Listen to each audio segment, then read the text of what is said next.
G'day, here's a piece of seam opal from Lightning Ridge, Australia, rules in millimetres.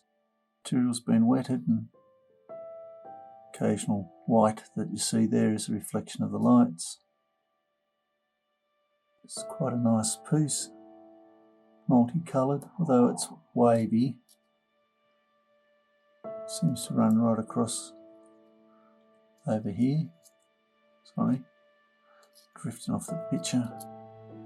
Seems to run right across here. You can get a little bit of a feeling of it. See some of the colour come through here, so it's going to end up hopefully a big piece, but it is going to be wavy, so maybe slice it in half and be happy with 2 potch and colour type stones. But I like this sort of material. It reminds me of marble cake.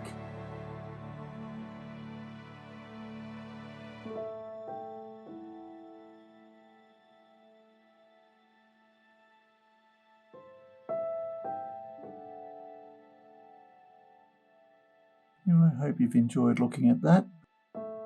Cheers.